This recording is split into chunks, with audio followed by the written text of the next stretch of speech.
to tell. There was only one way to find out, and despite the evidence of a horror story having unfolded all around, I still found myself grateful to God that He had steered me New Life's way. Chapter 1.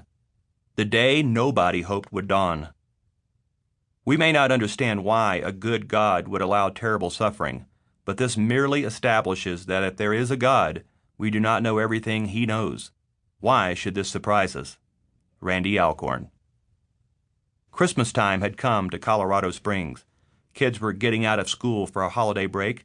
Shopping centers were decked out with ornamented trees and lights.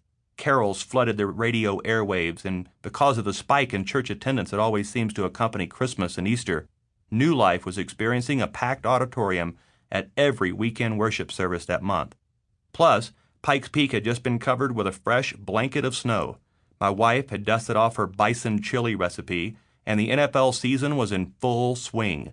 What wasn't to love about December 2007? It was my family's first Christmas in Colorado, and all was going well.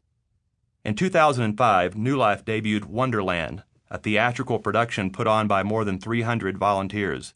In addition to ushering in the Christmas season, the performance also reaches out to people from the community who don't know God, inviting them to contemplate the message of Christ. It's a time to celebrate and rejoice and laugh, but also a time to worship the one true God.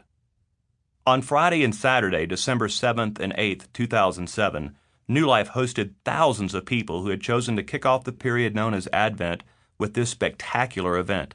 Live performers ice skating along a 40-foot catwalk, ballroom dancers twirling, animated fountain skipping, a drumline doing an incredible rendition of the Little Drummer Boy, choirs lifting up all the familiar carols, actors in festive costumes portraying the traditional nativity scene, all culminating with a brief sermon and a candlelight closing. My friend, Dr. Jack Hayford, was in town to speak at our Sunday morning services. I'd first met him when I was an elder and pastor at Gateway Church in Southlake, Texas, and for many years I'd been impressed by his longevity in ministry. He began pastoring more than 4 decades ago, and by his great love for God and for God's people. Behind his back, I referred to him as the Apostle Jack. He has that sort of presence and power in a place, that of someone who has been sitting at the feet of Christ for many years. Upon arriving at New Life as their new senior pastor, I discovered that Dr. Hayford had several connections to the church. He had served as a guest speaker on several occasions. He had dedicated the new sanctuary a few years prior, and the college that he founded and where he now serves as chancellor, King's College and Seminary, had an extension campus on New Life's property. But it had been a while since he had been back in Colorado Springs. I couldn't wait to give him a call, invite him to join us for a weekend soon, and reintroduce him to the people of New Life.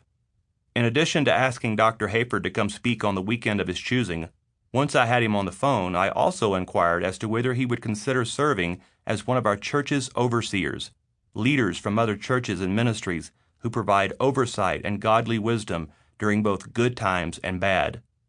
The role of overseer had become even more crucial recently because of the removal of New Life's founding pastor.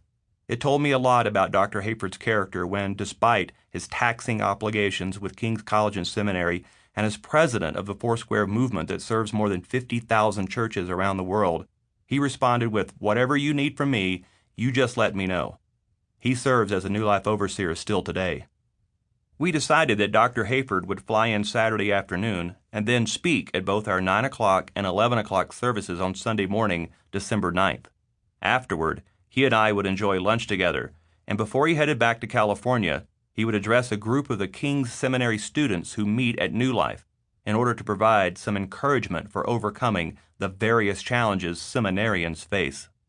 On Saturday night, I would deliver the brief closing sermon at Wonderland, and knowing how much Dr. Hayford loves music and performing arts, often as he heads down Interstate 405 in Los Angeles traffic, he has been known to air conduct whatever orchestral arrangement is on the radio with whichever hand is not on the wheel.